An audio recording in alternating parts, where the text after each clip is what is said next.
Assalamualaikum warahmatullahi wabarakatuh. Perkenalkan, nama saya Alfia Farhana dari kelas FM 18D. Di sini saya akan menjelaskan bagaimana cara untuk menghitung rasio aktivitas. Dapat kita ketahui, rasio ini merupakan rasio yang digunakan untuk mengukur efektivitas perusahaan dalam menggunakan aktiva yang dimilikinya, atau dapat pula dikatakan untuk mengukur tingkat efisiensi pemanfaatan sumber daya perusahaan. Adapun jenis-jenis rasio aktivitas yaitu ada 7. Tetapi di sini saya hanya mengambil 3 di antaranya, yaitu yang pertama perputaran piutang atau receivable turnover, yang kedua perputaran persediaan atau inventory turnover, dan yang ketiga perputaran modal kerja atau working capital turnover. Sebelum menghitung dari ketiga poin tersebut, di sini saya menggunakan data neraca dan laporan laba rugi dari PT Gudang Garam Tbk. Dan saya membandingkan pada tahun 2019 dan tahun 2020.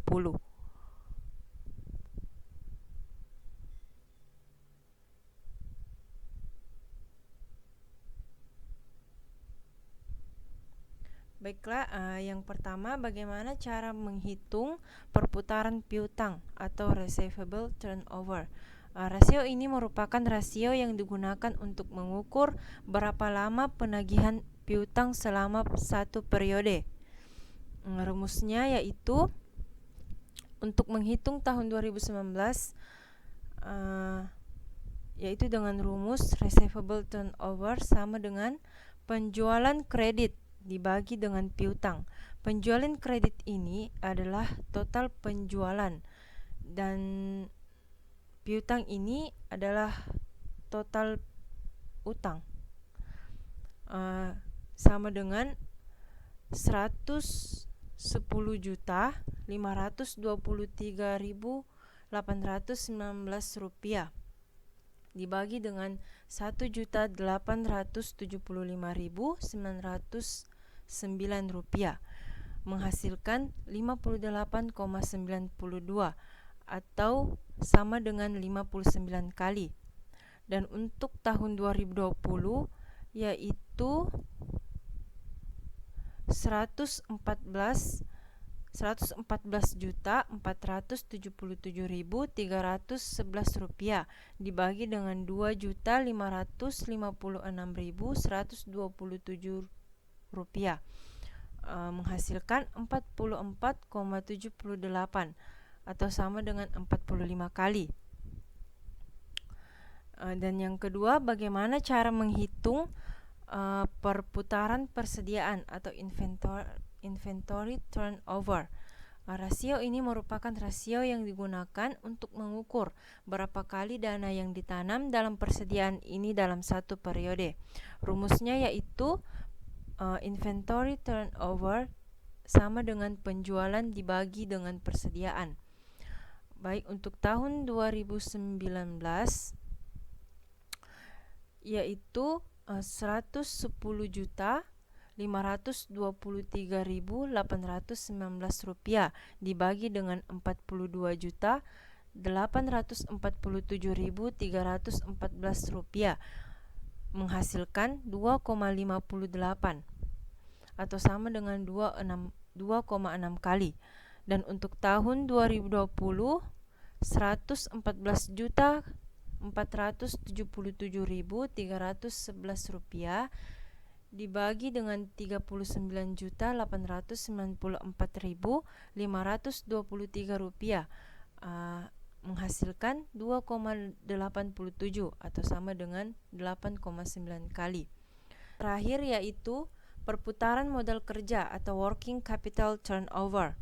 Rasio ini merupakan salah satu rasio yang mengukur atau menilai keefektifan modal kerja perusahaan selama periode tertentu. Rumusnya yaitu perputaran modal kerja sama dengan penjualan bersih dibagi dengan modal kerja. Modal kerja ini kita ambil dari total aktiva lancar. Untuk tahun 2019 yaitu 110.523.819 rupiah dibagi dengan 52.081.133 rupiah menghasilkan 2,122 atau sama dengan 2,1 kali. Dan untuk tahun 2020 yaitu 114.477.311 rupiah dibagi dengan 49.537.929 rupiah menghasilkan 2,310 atau sama dengan 2,3 kali. Kesimpulannya yaitu dari hasil pengukuran rasio di atas dapat kita lihat kondisi dan posisi perusahaan adalah yang pertama, receivable turnover atau perputaran piutang pada tahun 2019 ke tahun 2020 mengalami penurunan yaitu dari 59 kali menjadi 45 kali. Dan yang kedua yaitu inventory turnover atau perputaran persediaan. Terlihat terjadi peningkatan walaupun tidak terlalu banyak yaitu 26 kali pada tahun 2019 menjadi 2,9 kali pada tahun 2020. Dan yang terakhir yaitu rasio working capital turnover atau perputaran modal kerja. Terjadi sedikit kenaikan dari tahun 2019 ke tahun 2020 yaitu dari 2,1 kali menjadi 2,3 kali. Baiklah, mungkin itu saja yang bisa saya jelaskan.